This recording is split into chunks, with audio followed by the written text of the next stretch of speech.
नमस्कार, मैं हूं आपके साथ वैशाली और आप देख रहे हैं एनबीएस लाइव टीवी। आइए अब बढ़ते हैं आज की खास खबरों की ओर। बिहार में कांग्रेस की भारत जोड़ो न्याय यात्रा के दूसरे दिन राहुल गांधी ने नीतीश कुमार पर अपनी चुप्पी तोड़ी।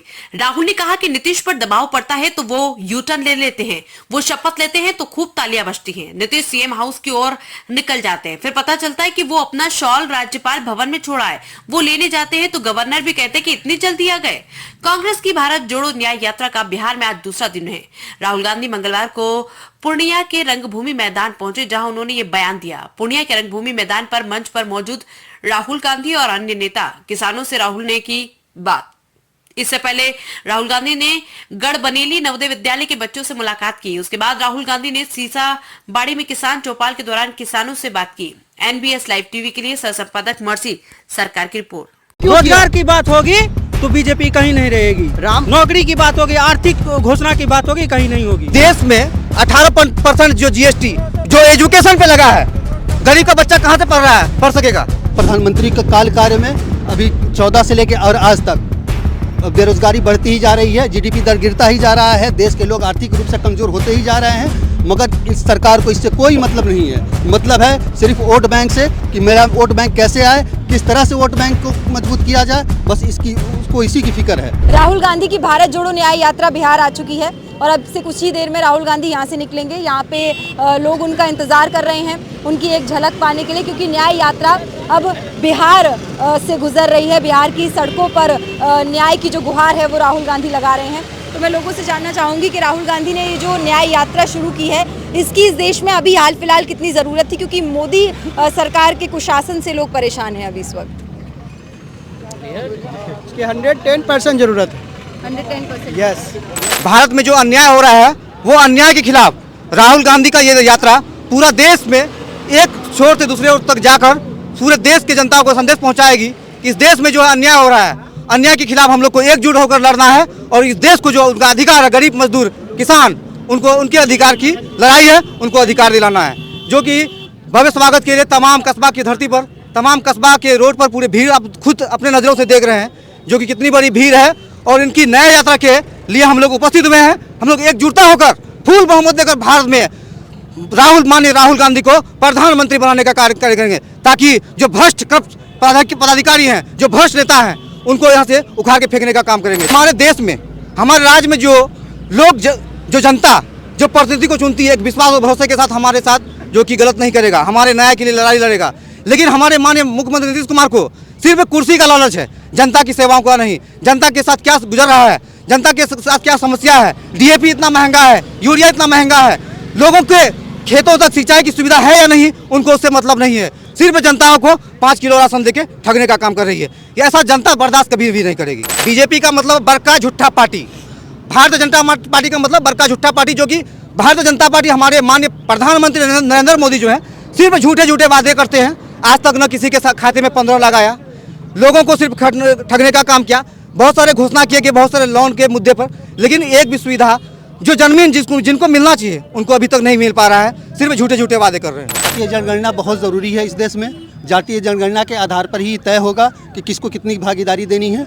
और जहाँ तक बात है बेरोजगारी की, तो खैर इस प्रधानमंत्री का काल कार्य में अभी 14 से लेकर और आज तक बेरोजगारी बढ़ती ही जा रही है, जीडीपी दर गिरता ही जा रहा है, देश के लोग आर्थिक रूप से कमजोर होते ही जा रहे हैं।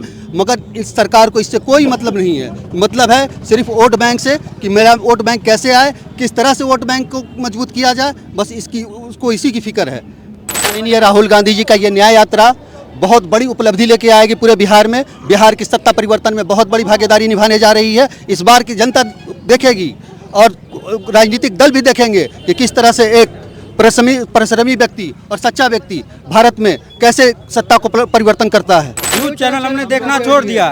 हम लोग आज से 2014 तक हम लोग बाइकाट गोदी मीडिया, बाइकाट गोदी मीडिया, बाइकाट 2014 तक हम लोग कंटिन्यू डेली न्यूज देखते थे। बट अभी ऐसा दौर आ गया है कि हम लोग को अब सोशल मीडिया पे ही देखा जा रहा है। शुक्र है कि देश में यूट्यूब है, नहीं तो आज राहुल गांधी कहीं दिखाई नहीं देते।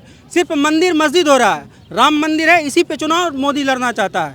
अगर रोजगार की बात होगी तो बीजेपी कहीं नहीं रहेगी। नौकरी की बात होगी, आर्थिक घोषणा की बात होगी, कहीं नहीं होगी। मैडम एक बात, मेरा एक सवाल और है कि देश में 18% जो जीएसटी जो एजुकेशन पे लगा है, गरीब का बच्चा कहाँ से पढ़ रहा है, पढ़ सकेगा? जिसके पास रुपया है वो देश में विदेश में पटना दिल्ली मुंबई में जाके पढ़ेंगे। ये देश में जो है समस्त शिक्षा को जो है बर्बाद कर रही है 18% जीएसटी लगा के, जो कि एजुकेशन पे तो कॉपी कलम किताब जितने भी विद्यार्थियों का यूज होने वाला सामान है, ये 18% जीएसटी बिहार के तमाम देश के जो युवा है, जो स्टूडेंट है, जो विद्यार्थी हैं, वो कभी बर्दाश्त करने वाले नहीं है। देखिए जैसे कि देख रहे हैं देश में कितनी बड़ी बेरोजगारी है, ये बेरोजगारी है कि इतनी ज़्यादा तेजी में से बढ़ रही है। लेकिन देश में कह रहे हैं कि चाइना जो है बहुत बड़ा आबादी वाला देश है, लेकिन वहाँ बेरोजगारी कहाँ है? भारत मान के चलिए दूसरे स्थान पे है थोड़ा देर के लिए आबादी, लेकिन भारत में बेरोजगारी दिख रही है भाजपा नेताओं को, तमाम नेताओं को। लेकिन चीन में देखिए वहाँ पे टेक्नोलॉजी है, हर एक चीज़ का सुविधा है। अगर वैसा टेक्नोलॉजी हमारे देश में लाया जाए, क्या हमारे देश से बेरोजगारी नहीं हट सकती है? क्या हमारे देश से कोई भी नेता हो हमारे देश से बेरोजगारी नहीं हट सकती है? यहाँ पे मुसलमान 3 चीज छोड़ के किसी पे बात नहीं कर सकते, 5 मिनट भी किसी पे नहीं बोल सकते। देखिए भारतीय जनता पार्टी मुसलमान का आतंकवाद छोड़ के कोई भी मुद्दा इसके अभी तक कोई भी प्रिंट मीडिया, इलेक्ट्रॉनिक मीडिया, कोई मीडिया यहाँ पे नजर नहीं आ रही। आखिर क्यों नहीं आ रही है?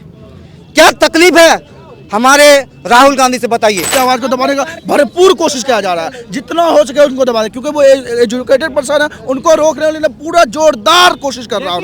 और मोदी के साथ मीडिया है, राहुल के साथ जनता है। राहुल गांधी जिंदाबाद, पूरी जनता खड़ी है। राजनीति से काम तक,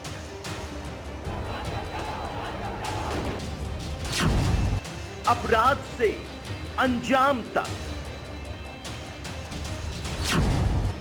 खेत से खलिहान तक,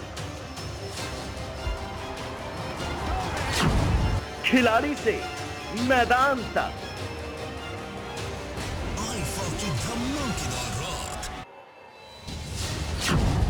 सितारों से आसमान तक, अब हर खबर पर होगी हमारी नजर।